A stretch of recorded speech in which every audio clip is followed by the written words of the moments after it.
if you are Rishi Sunak, then you have not been having, shall we say, the best of times recently. Not only is your parliamentary party completely demoralized from those absolutely stunning by-election defeats, but now it looks like you're going to be facing 2 more by-elections.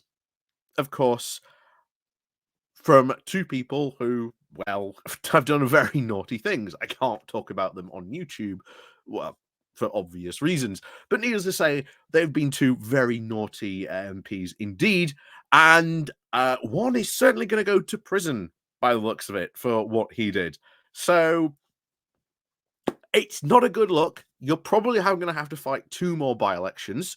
Your non-parliamentary party is also hugely demoralized to a point, from what we have heard from local Conservative parties, is that they are now struggling to try and galvanize their own volunteers and the people of their party to go out and, knock on doors, post flyers, pamphlets, leaflet, and campaign for their party at local elections, at by-elections.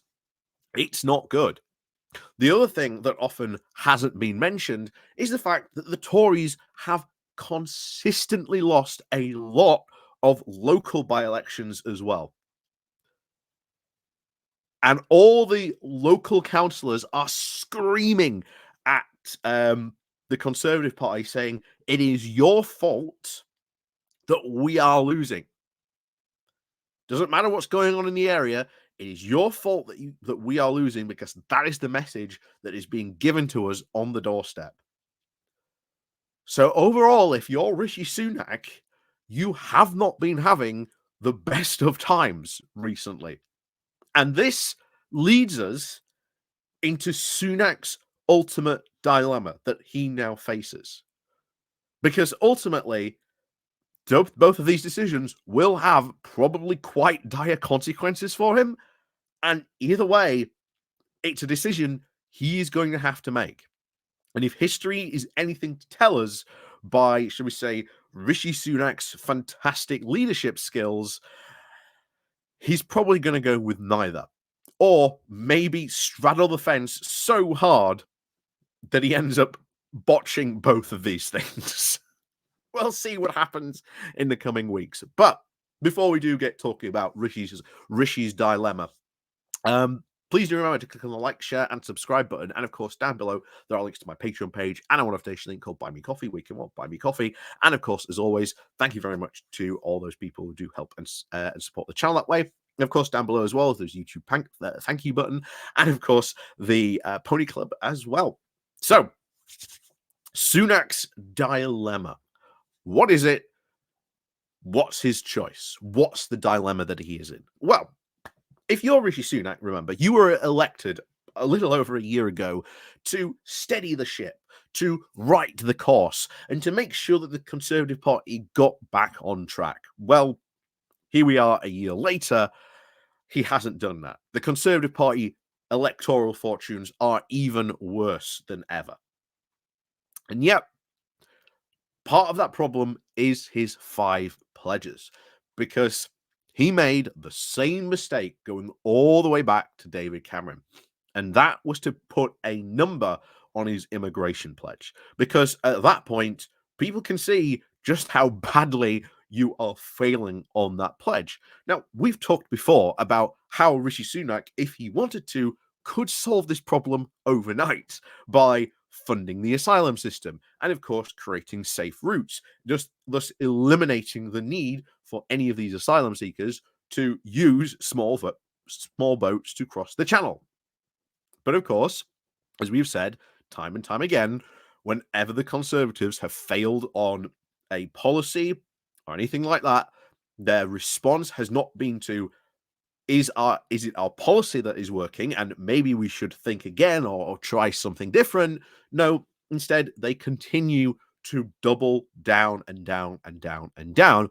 This is where we get to Suella Braverman, who dreams about sending people to Rwanda, or goes to the UN and says, hey guys, can you do my job for me? And makes the UK look like an absolute laughing stock in the process. So here is Rishi's first dilemma. One of the traditional things in a troubled, shall we say, parliamentary time, or at least the time honored tradition of a prime minister, is to have a cabinet refresh. But we were already meant to have had a cabinet refresh during the summer. Ultimately, that refresh didn't work. But now comes the time where you have to have a serious cabinet refresh. And the fact that Suella Braverman is continuously failing at her job, maybe it's time to get rid of her. The big problem, of course, becomes that she is seen as the person on the right who not only won Rishi Sunak the objective, because she rallied all the right wing behind Rishi Sunak so that they could see off, or at least Sunak could see off Boris Johnson. So he sort of owes Suella Braverman for that. She's well liked by a lot of the right wing of the party for God knows what reason, but they like her. Even though she's doing an absolutely terrible job as Home Secretary. And of course, that becomes the problem. Replace Suella with someone who is at least competent. And of course, who would you replace her with? Another question that Rishi Sunak would have to answer. But of course, getting rid of Suella Braverman would ultimately anger the right wing, which, as we said, put pretty much Sunak into power. We've already heard the rumors that there's already letters in the 1922 committee. We're not 100% sure how many letters they're currently in. Estimates range from about at least 12 to 15. But even then, that's quite a lot of letters already in, and probably a bit too close for comfort for Sunak. So that's his first dilemma. The next one then becomes, does he cut taxes? This, of course, is yet the other big cry from many of the free market fundamentalists in the Tory party, that we have to cut taxes, that we have to cut taxes. You don't understand, if we cut taxes, somehow we get growth. But as we've said before, if cutting taxes was like the pathway to growth, then surely someone else, another country, would have done this, and they would be flying high on their massive, growth scale because of all the taxes that they've cut.